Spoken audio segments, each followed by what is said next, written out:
The wound is the place where the light enters you. A Persian poet wrote that line 800 years ago.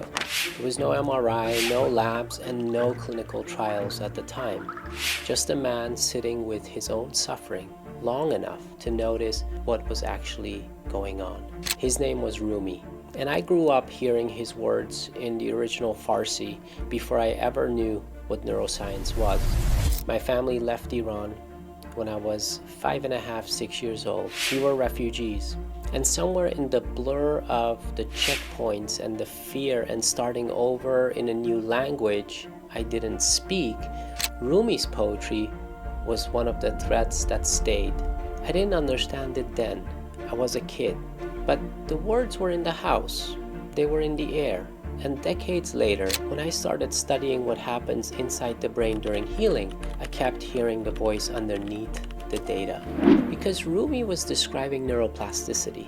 He just didn't have that specific word for it. And let me show you what I mean. When you experience something painful, something that truly disrupts your world, your brain doesn't just file it away, it reorganizes. Neural pathways that were rigid start to loosen.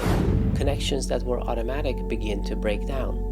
And in that breaking, there is this space for new wiring, new patterns, new ways of seeing. This is called neuroplasticity, your brain's ability to physically restructure itself in response to experience. And the research is very clear. It accelerates during states of emotional intensity, including suffering. The wound is the place where the light enters you. Of course, it is poetic, and yet there is a precision in his words. Now, I want to be careful here. I'm not romanticizing pain.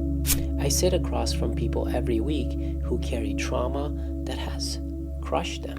I'm not going to look at someone in the middle of the worst chapter of their life and say, this is where the light gets in. That would be cruel.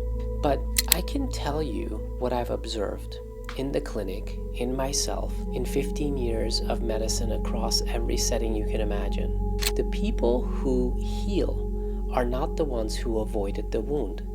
They're the ones who stayed with it long enough for the reorganization to happen. Rumi had another poem. You might know it. The Guest House. This being human is a guest house. Every morning a new arrival.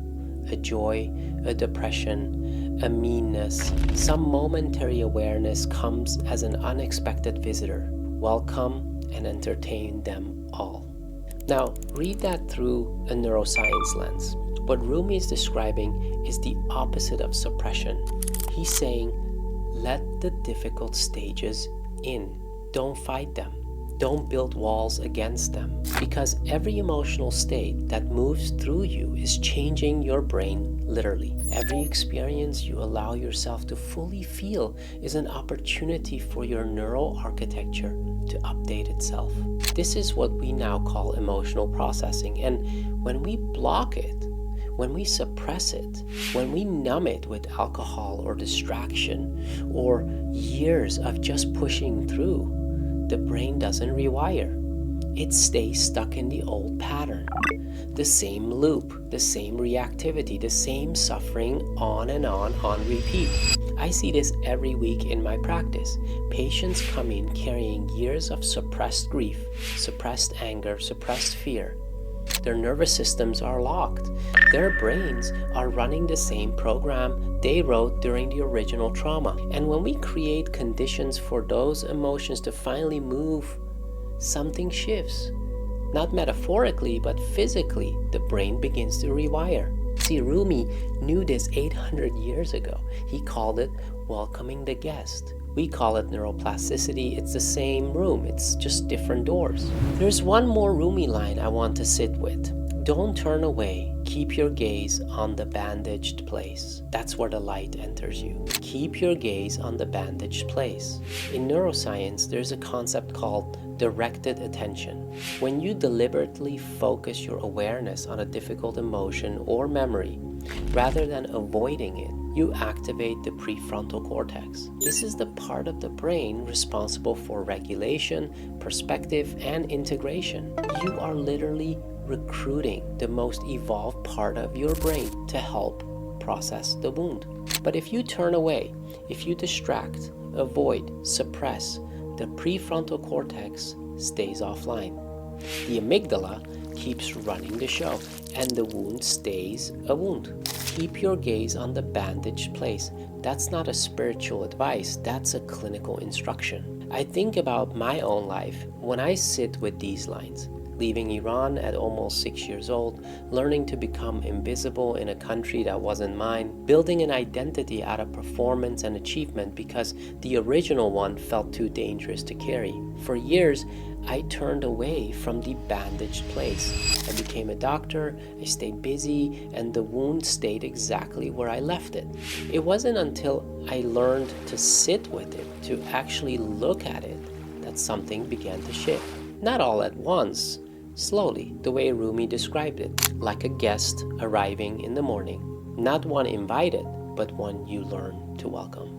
And that's what I see in my patients who heal. They stop running from the guest. They stop calling themselves broken. They stop identifying with the wound and start sitting with it loosely. The way you'd hold a poem you don't fully understand yet, knowing that the meaning will come, not from figuring it out, but from staying with it. 800 years before we mapped the brain, a Persian poet understood that suffering is not the opposite of healing. It's the beginning of it. That the wound is not a mistake, it's an opening. And that the bravest thing you can do is not to fix yourself, but to let yourself be reorganized by what you've lived through. Modern neuroscience confirms this. Your brain is not static. It is waiting to rewire, but it needs you to stop turning away.